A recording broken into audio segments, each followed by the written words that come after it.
Hello and welcome to my channel. This happens to be the 25th anniversary of my Paul Reed Smith Swamp Ash Special guitar. So I just thought, what better time to do a review, especially since PRS just announced that they are re-releasing the Swamp Ash Special model, not just as a part of their bolt-on series, but also as a part of their SE series. So I'm just going to go over the specs of this guitar, and then we are definitely going to be covering some sounds. So needless to say, this is Swamp Ash.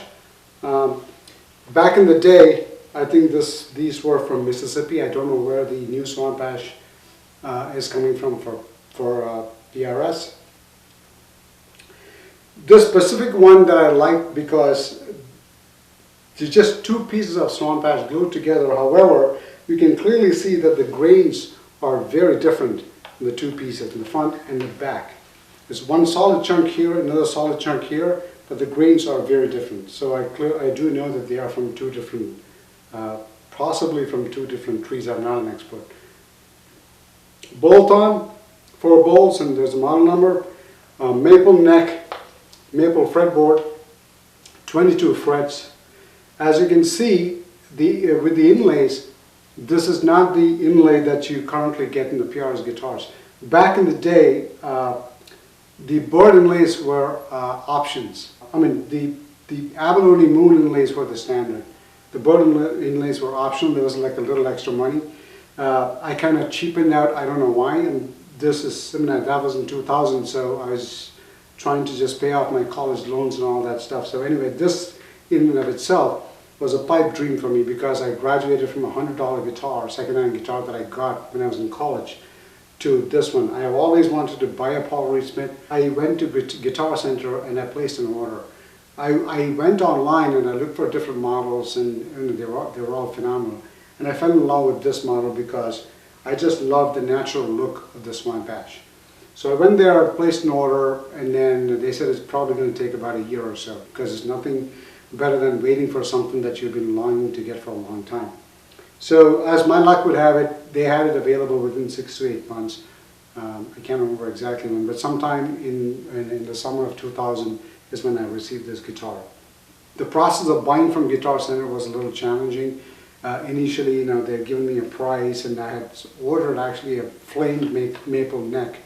But when they placed the order, they did not do that. They gave me a regular maple neck. I confirmed with PRS because I called them and asked them for my model, when is it going to be ready, because I was so anxious. And then they did confirm that the specs for my guitar did not have flame maple neck. It was a regular maple neck. And so when I went to buy it, they charged me for the flame maple neck, and I said, this is not flame maple, this is regular maple. And so I was arguing with the guy, and then I finally went to the manager and said, I have confirmation from PRS that this is not flame maple, and I can say it isn't. And so, finally he gave me a discount, saying that, he didn't want to piss me off, which he already did. So that was not a great experience, and I think eventually that guy got fired from Guitar Center.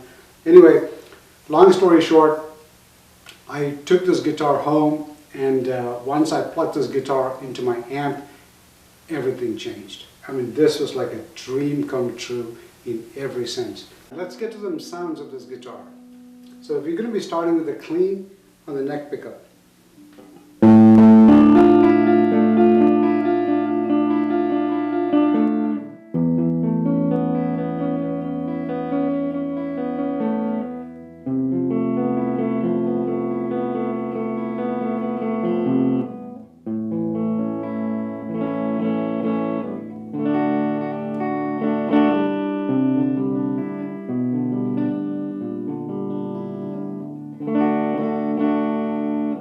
Now onto neck and the bridge pickup.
let's bring the middle pickup in.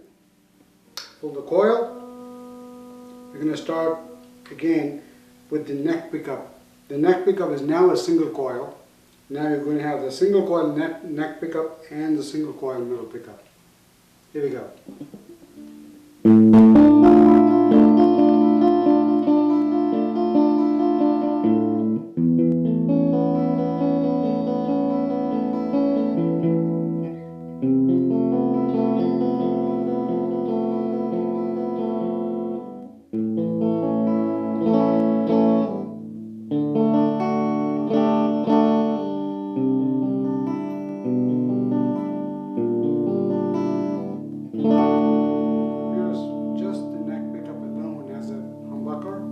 Pushing it down.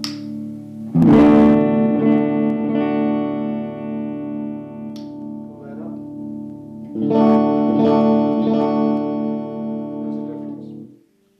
Now middle, all the three are involved, single coil, and the humbucker. Here we go.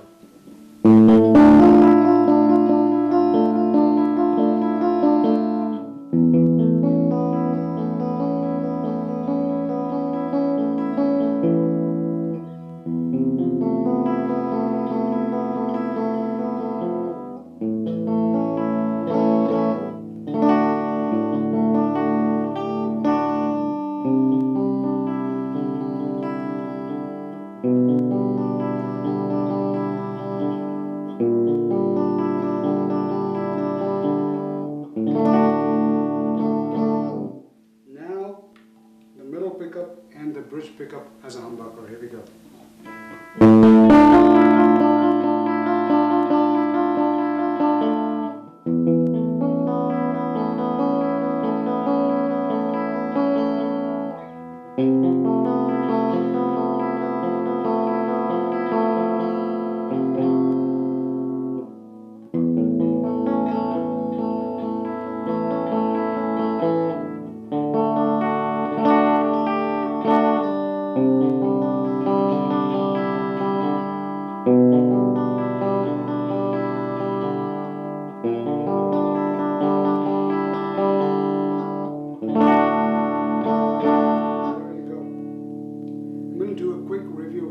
Here we go. Pushed in. Pucker.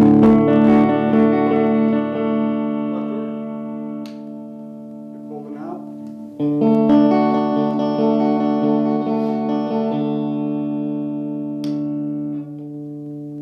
Humbucker and, sorry, the neck pickup and the bridge pickup.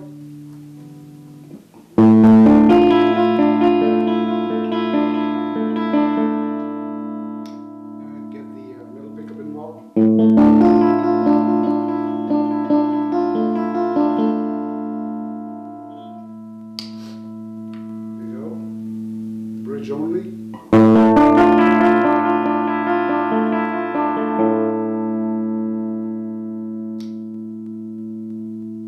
Humbucker in the middle.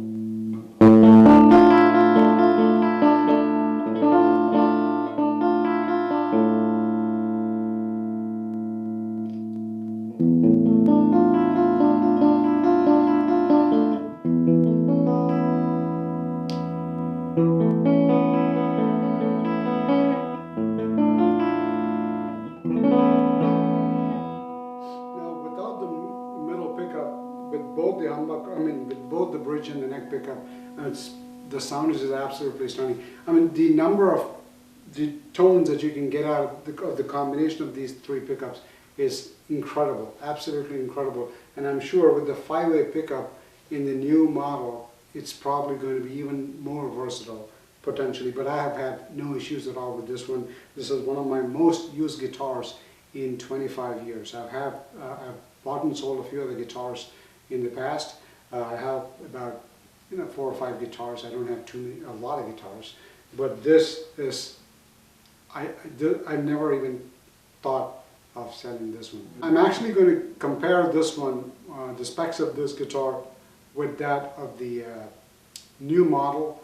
I'm going to do that in the end of this review, so stick till the end. I'm so glad that PRS has reintroduced this model, because this is one of the most versatile guitars ever made, and especially for the core bolt-on series. The fit and finish of this guitar is second to none. It's absolutely stunning. And just look at it after 25 years, and I've used this quite a bit. You know, I've been very careful with it because this is one of my most prized possessions, not purely from a standpoint of money. I have a couple of guitars that are a little more expensive than this one, but that doesn't mean they're any better. This is absolutely a stunning looking guitar, especially in this natural finish. The fretwork is superb, just incredible fretwork. The quality of this guitar is PRS through and through, and I don't think they have made any compromises or any differences in the quality of their guitars. This is not a paid promotion by PRS, but I'm a huge fan of PRS, especially this model. And I know that they have come up with a bunch of other models after this one and discontinued a few of the others, but I'm so glad that this is back. All right, so now let's take a quick look at the specs of the latest PRS Swampire Special that they just released. There are two versions I see here. One is the SE version that's going for about $850.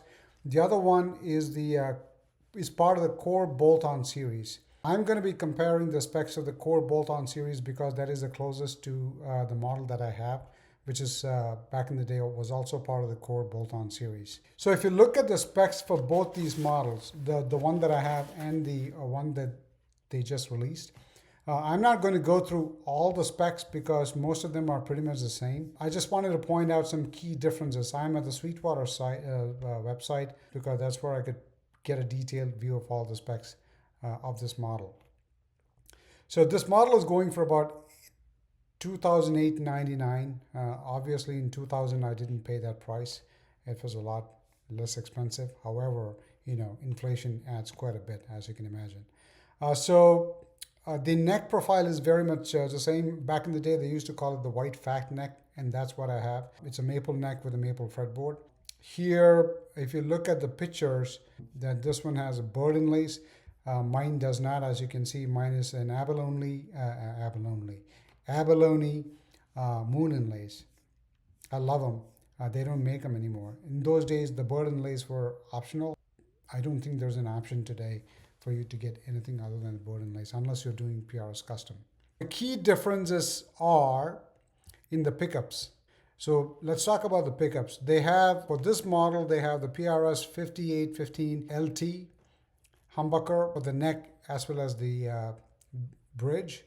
And then they have a narrow field pickup, that's the middle pickup. Whereas mine has the PRS McCarty pickups for both the neck and the bridge. And the middle pickup is a Seymour Duncan vintage rail pickup. I, however, did switch, as I mentioned a little earlier, I switched that to a Lindsey Fralin pickup because the Seymour Duncan vintage rail was very low in output. I think it measured around 2.25 ohms. The Lindsey Fralin one that I have is about 6.5. I find that the Lindsey Fralin did make a difference in terms of the tone. I liked it a little better. It's a little less twangy and it gives a little bit more juice and fatness to the tone, which I like. The other main difference is mine has a 3-way toggle switch, whereas this one, they have a 5-way toggle switch. And on top of that, they also have 2 mini switches. They're both coil tap switches. And it comes with a gig bag, whereas mine came with a hard shell case. So there you go. Those are the key differences. I forgot to mention one thing. They actually had another version of the Swampire Special guitar with 3 narrow field pickups and a 5-way toggle switch. I believe that was between 2009 until 2011 or so. But anyway, I just thought I'll just mention that as an honorable mention. I'll probably post some pictures if I can find one. Anyway, that's all I wanted to cover in this review. I'm glad that I got an opportunity to finally review my Swampire Special guitar. I've been wanting to do that for a while. And if you're stuck with me this far, I want to thank you from the bottom of my heart. And if you like more reviews like this, please like and subscribe. And I promise you that my future videos will have better audio. I am having some audio challenges, but I promise you that I'll get through it. Anyway, thank you and bye-bye.